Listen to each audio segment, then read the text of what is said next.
excited. It's my first real injury where I needed surgery, and so this process has been really new, and there's been a lot of uncertainty and doubts, and so to actually get on the field and to play 45 minutes, like I'm really thrilled. I was so happy that I got to do it, really, because who knows, maybe I wouldn't have. And so I think having those doubts and then actually getting the time to be out there with the women, it was really fun. And overall evaluation of this match, obviously pretty physical, and two top level teams. What's your take on the match? Definitely clash at the top. Spirit have proven themselves to be a top team and to be very dangerous, and they've got very skilled and dynamic players. And I thought Bella was phenomenal tonight. I think she kept us in this game, but it was a game that kind of could have gone either way, and so I think I'm really looking forward to facing them again, because it was just one of those matches where you love playing in it because it's so back and forth, and they had chances and we had chances, and a tie probably is fair, but I do think we did enough to win.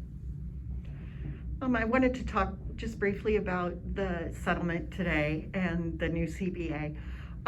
When you guys were sitting there in front of the cameras in 2016 and you had made the EEOC complaint, did you ever think you were going to reach this point?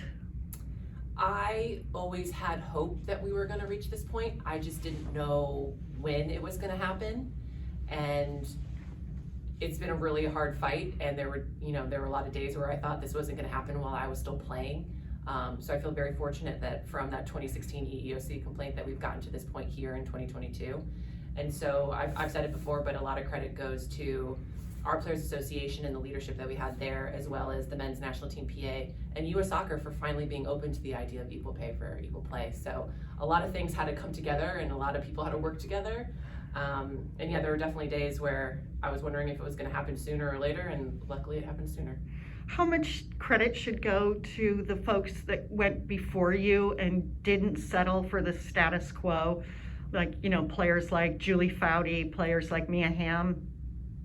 I probably can't give them enough credit, because honestly, what they started penning that first CBA and just working for a livable wage, playing soccer, and then each generation of the team taking on the mantle and the fight, and just to keep pushing and pushing to close that gap.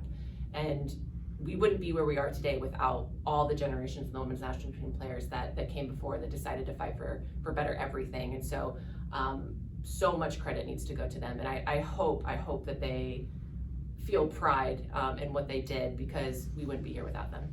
All right, Jill, go to questions online. Yep, we're gonna go with Melina Gaspar. Thank you. Hi, Becky. Good night. I just wanted to know your opinion about how the team is developing under Coach Rian. What has been the challenges for you? Thank you. Yeah, I think what's great about Rian is that she wants us to be very multifaceted, and so I think early on in preseason, she wanted us to play a lot of different formations, and so I think you've seen us play a 3-5-2 mostly, but we can change into a 4-4-2, 4-3-3, and so she really wants us to be able to adapt and to learn these formations, and that's a difficult thing to do. Like each formation has their strengths and weaknesses, and so she's kind of layering that all in, and so I would say that our soccer IQ has really risen in these last few months that we've had Rian as a coach.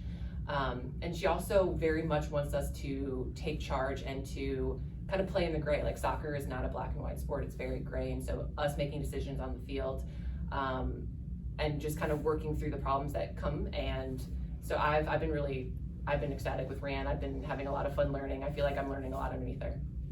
All right, we'll wrap it on that question for Becky.